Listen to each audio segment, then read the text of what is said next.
Olá pessoal, vamos começar mais um podcast Glione especial. Hoje nós vamos falar sobre os 100 anos da morte de Lenin e o seu legado como líder da Revolução Russa. Lenin, que faleceu no dia 21 de janeiro de 1924, deixou uma grande história política, uma profunda marca na história mundial e determinou, em grande medida, os rumos do mundo no século XX. Ao liderar os bolcheviques na revolução que derrubou o czarismo na Rússia, Lenin deu início à primeira experiência de um Estado socialista no mundo e o legado de suas ideias e do impacto de suas ações políticas que ainda ecoa nos dias de hoje.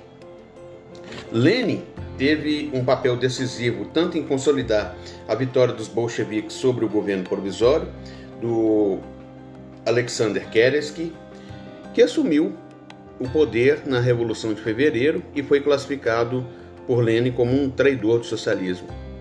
A Revolução de Outubro marca o triunfo dos bolcheviques sobre o governo provisório e inicia grandes transformações políticas e econômicas na Rússia e nas regiões do Cáucaso e Ásia Central.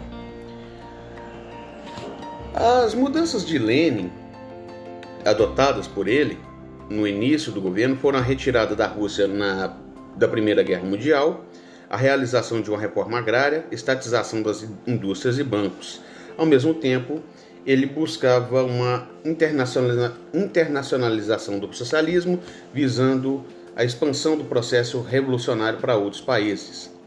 Os primeiros anos da Rússia pós-revolução foram marcados pela Guerra Civil de 1918 a 1922, e tem alguns que falam que foi até 1923, em que o novo governo bolchevique, os vermelhos, lutavam contra as forças opositoras anticomunistas, que eram lideradas pelos brancos, formadas por militares do regime czarista, grupos ligados à Igreja Ortodoxa, liberais, conservadores e apoiadores da monarquia em geral. Esse período também consolidou a liderança do Lenin e a força dos bolcheviques. Em 1922, é formada a União das Repúblicas Socialistas Soviéticas, unificando Rússia, Ucrânia, Belarus, Transcaucásia, território que hoje corresponde à Armênia, Azerbaijão e Geórgia. A morte de Lenin em 1924 deu lugar à liderança de Joseph Stalin à frente da União Soviética. O novo líder determinou o marxismo-leninismo como ideologia de Estado da União Soviética. Os caminhos abertos por Lenin levaram a um desenvolvimento econômico e militar que alçou o país ao status de segunda maior potência mundial. A experiência soviética foi marcada por profundas crises no plano internacional, como a Segunda Guerra Mundial, a Guerra Fria, com grandes repressões internas, sobretudo na era de Stalin. Apesar de ter ficado pouco tempo no poder, se comparado aos seus sucessores, como Stalin e Brezhnev, Lenin é o principal símbolo da experiência soviética e sua herança seguiu exercendo grande influência ao longo do século XX. Esse legado divide opiniões na Rússia hoje, sobretudo por parte do governo, que evita celebrar os feitos da Revolução. Gente, eu vou fazer uma pequena explicação aqui.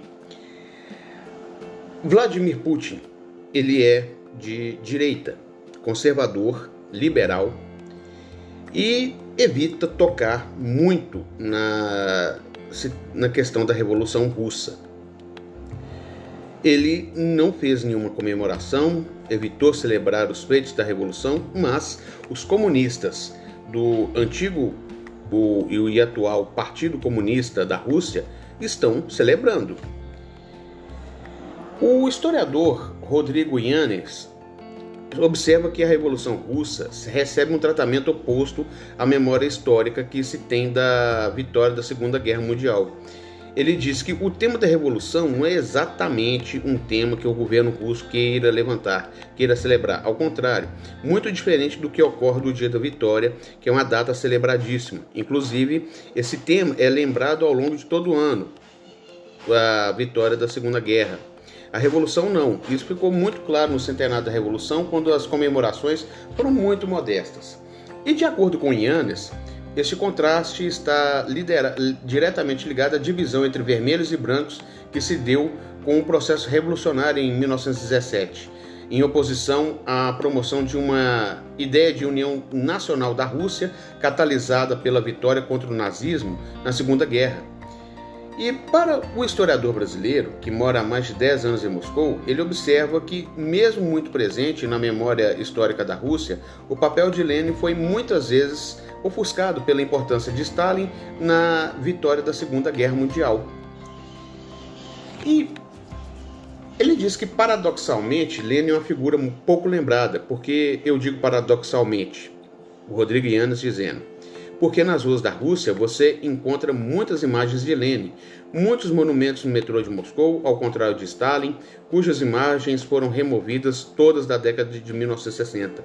Porém, Stalin é muito lembrado por causa do seu papel na vitória da Segunda Guerra Mundial. O pesquisador destaca que, por parte da população russa, Lenin é colocado como uma figura anti-Rússia, pelo seu papel no internacionalismo, com o seu papel de desmontar o Império Russo e o chauvinismo. Ele é colocado como uma figura anti-russa e o seu legado é muito menos discutido e até mais atacado do que o legado de Stalin na Rússia. Palavras do Rodrigo Yannis. Então, pessoal, o que é inegável é que as políticas adotadas por Lenin no início do século na União Soviética exercem influência até hoje. Foi Lenin, por exemplo, que defendeu a autonomia das repúblicas vizinhas que eram subjugadas pelo czarismo e adotou duras políticas de russificação em todo o Império Russo. É o caso da Ucrânia, que após a Revolução passou por um processo de autodeterminação e de valorização da cultura nacional. Movimento incentivado por Lenin de defender a autonomia das repúblicas soviéticas, até tornar uma república integrante da União Soviética. Às vésperas do início da invasão russa na Ucrânia, em 22 de fevereiro de 2022, o Vladimir Putin fez um pronunciamento em que colocou em xeque o fato de que a Ucrânia é um estado independente, acusando Lenin de ter separado o país vizinho da Rússia. Até aí, ele disse que esse foi um grande erro que o Lenin cometeu, e muitas pessoas criticaram por isso. Quando Putin anunciou o reconhecimento das autoproclamadas repúblicas populares de Donetsk e Lugansk, que ficaram no leste da Ucrânia e foram anexadas por Moscou em outubro de 2022, Putin declarou que a Ucrânia moderna foi criada inteiramente pela Rússia. Esse processo começou imediatamente após a Revolução de 1917 e, ademais, Lenin e seus associados fizeram da maneira mais desordenada em relação à Rússia, dividindo, arrancando da Rússia pedaços de seu próprio território histórico. E o fato histórico, como resultado da política bolchevique, surgiu a Ucrânia soviética, e ainda hoje temos uma boa razão para chamá-lo de Ucrânia de Vladimir Lenin. Ele é seu autor e arquiteto. Isso é totalmente confirmado por documentos de arquivo, acrescentou Putin às vésperas de atacar o país vizinho. O historiador Rodrigo Yannis reconhece que as fronteiras atuais da Ucrânia, que ganhou plena independência em 1991, após o colapso da União Soviética, foram estabelecidas pelo governo bolchevique. De fato, Putin guardou palavras bastante duras sobre Lenin no seu discurso no início da invasão da Ucrânia. Fato esse que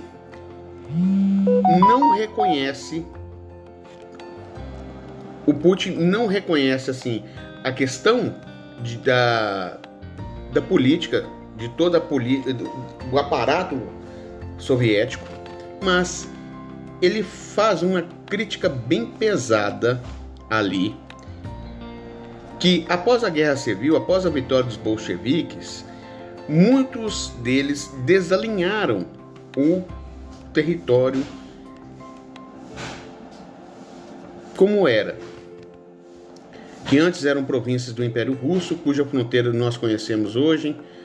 Ali, essa controvérsia fala de Putin é criticada por diminuir outros processos de independência ucraniana que ocorreram em outros momentos históricos após a própria Revolução de 1917, antes da Guerra Civil.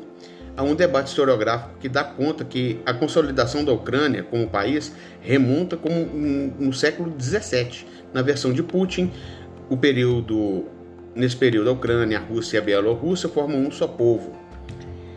Até hoje, gente,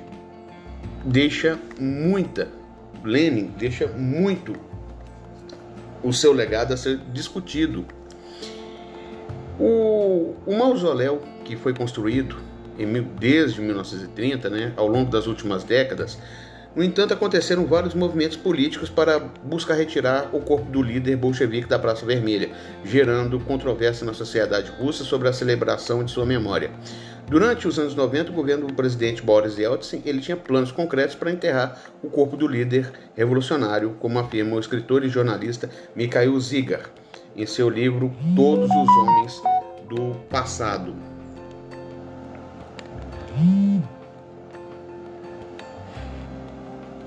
Yeltsin estava ansioso para romper com o passado. Para ele, o enterro de Lenin seria um símbolo da nova era e das mudanças irreversíveis que ocorreram, assim como o enterro de Stalin havia sido para Khrushchev.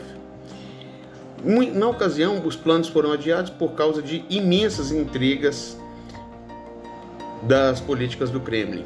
O governo precisava priorizar a luta, impedir o avanço da ala do Partido Comunista ao poder.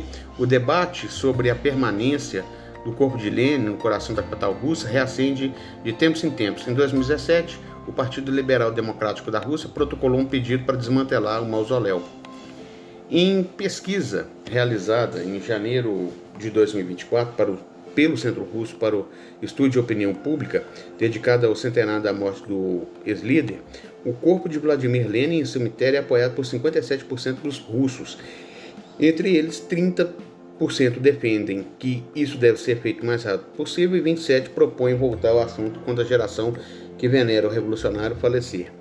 Putin, por outro lado, muitas vezes demonstrou cautela sobre esse assunto, temendo uma decisão drástica que possa dividir a sociedade. Além disso, o monumento é considerado patrimônio mundial da Unesco. E o Rodrigo Yanez argumenta que a ala dos liberais na Rússia é que questiona o legado soviético, até certo ponto busca promover uma revisão da história da União Soviética, e são aqueles que protagonizam o movimento para retirar Lenin do mausoléu, enfim fechar o mausoléu, até mesmo toda a necrópole do Kremlin. Porém, para utilizar termos que o Putin utilizou, enterrar Lenin seria enterrar o sonho de várias gerações ainda vivas da União Soviética. Então, por esse lado, há uma parte das autoridades que busca não tocar nesse tema, mas é um tema que surge a cada tantos anos, mas no momento real, por enquanto, retirar o mausoléu ainda não se concretiza, apesar de parecer que é apenas uma questão de tempo. Enfim,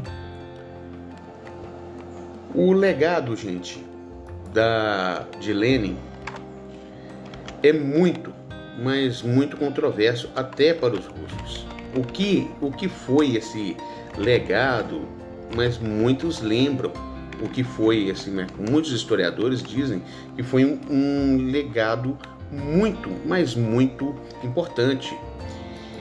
Ele permanece vivo. O legado de Lenin foi o organizador de uma força política voltada para a tarefa revolucionária e construiu a teoria para um partido revolucionário. A Revolução Proletária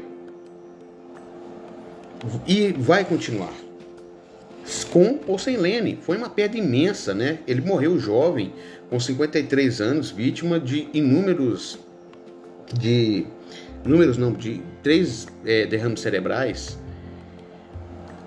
Mas o movimento comunista garantiu seu legado, a sua obra teórica, política.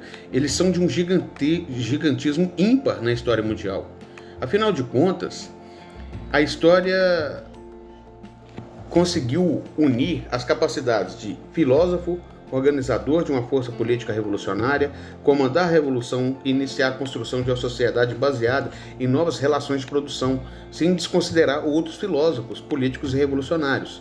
A questão concreta é que, para além de ser um pensador, organizador, líder revolucionário, o impacto profundo de cada uma dessas características, se as olhássemos isoladamente, já seriam inusitadas. Somadas criam esse ineditismo histórico.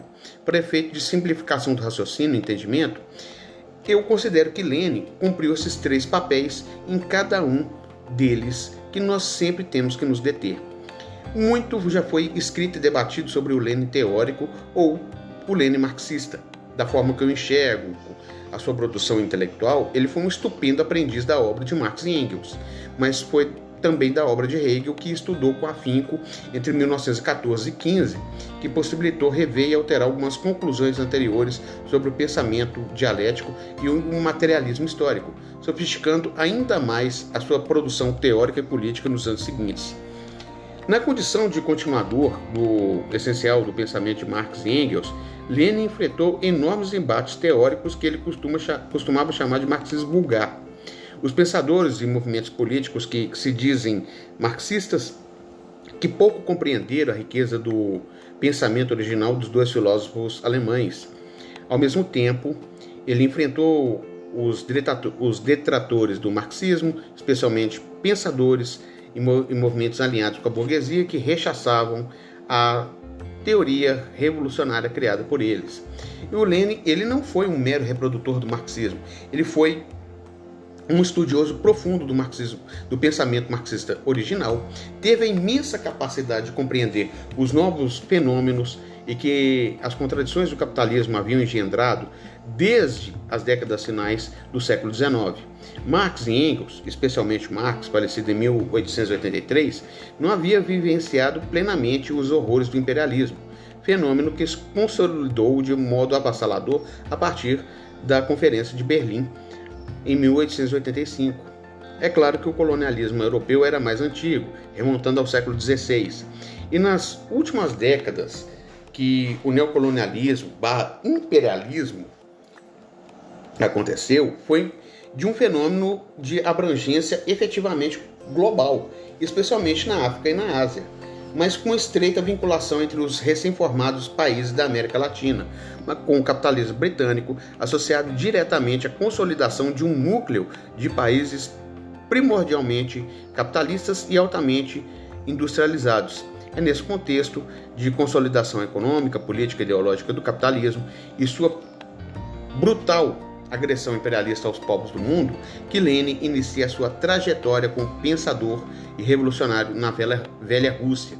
Novos fenômenos exigiam interpretações novas, proposituras políticas renovadas, evidentemente à luz do guia essencial produzido por Marx e Engels, o materialismo histórico dialético. Múltiplas foram as contribuições de Lenin para o entendimento dessa fase superior do capitalismo, como bem expressa a sua obra sobre o tema. Então, gente, diante dessas condições históricas, as contradições profundas da sociedade russa do seu tempo, desde a juventude, o Lenin se pôs a enfrentar o predominante absolutismo monárquico czarista e o atraso fenomenal do seu país, especialmente na economia, à base profundamente agrária, com resquícios do feudalismo.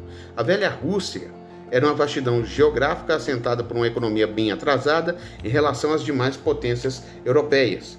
Mas, para o jovem Lenin, a única maneira de transformar, modernizar e criar uma sociedade mais justa, para construir uma organização política que conseguisse organizar parcelas do povo, para alterar a situação vigente.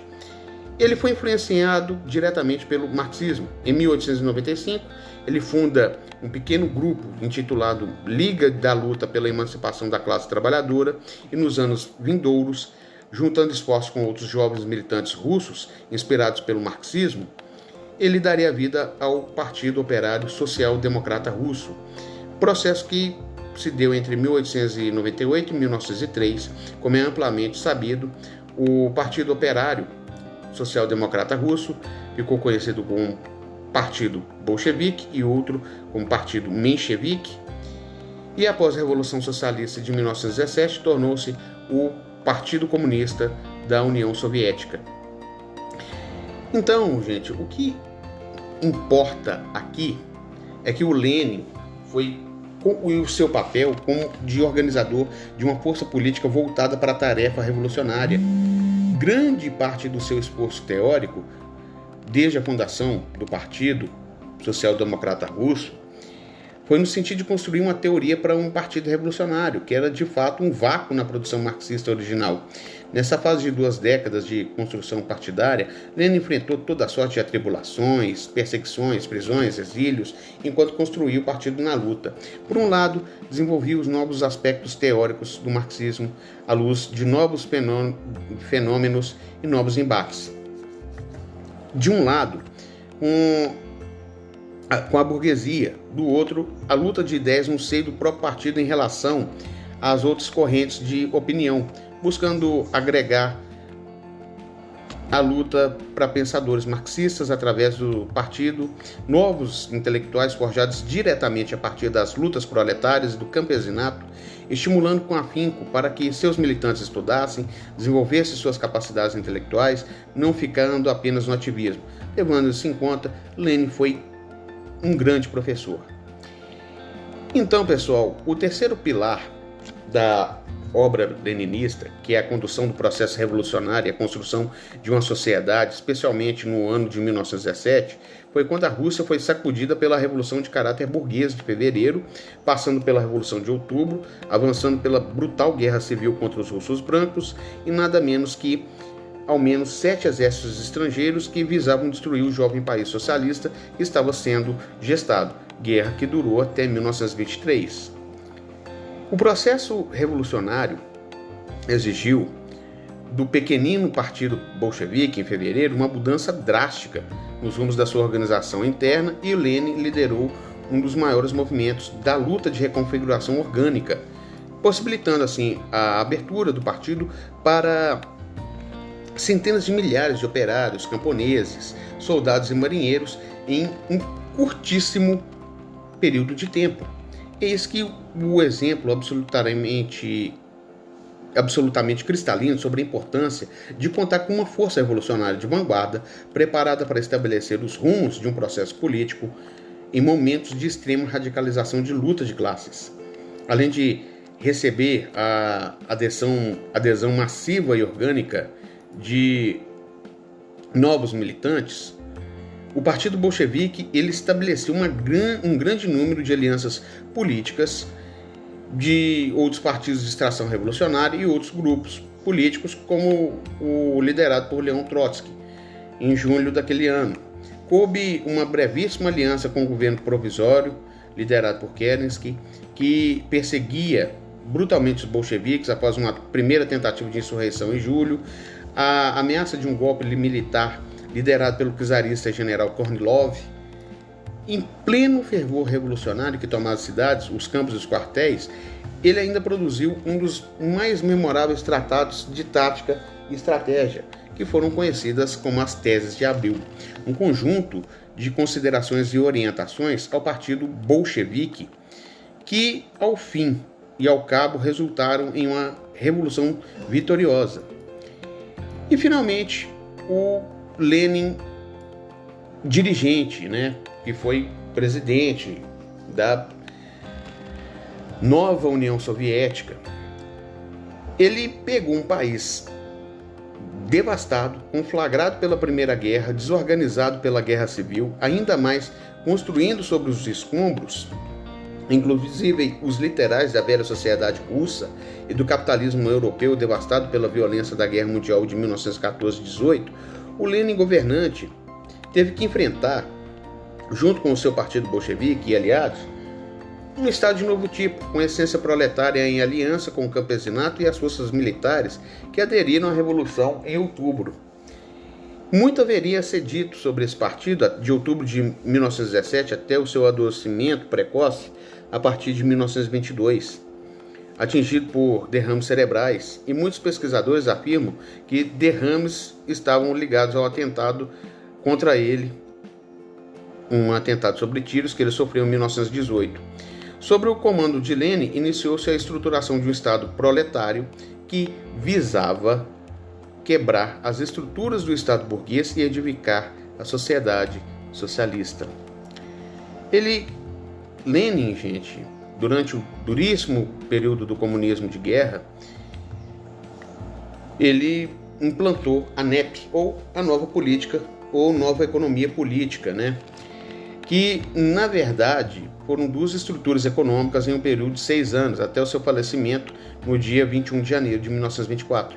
E como se as tarefas de edificação do socialismo e defesa armada da Revolução não bastassem, sob sua inspiração e direção, estruturou a Internacional Comunista, que foi essencial para a expansão das ideias revolucionárias e da fundação de dezenas de partidos comunistas pelo mundo, inclusive o Partido Comunista do Brasil e o Partido Comunista Brasileiro. Em março de 1922, Lenin comandou pessoalmente seu esforço internacionalista histórico. Entre 1919 e 1922 foram realizados nada menos que 4 congressos da Terceira Internacional. É preciso destacar que a maior parte teria sido possível, especialmente com a construção de um partido revolucionário.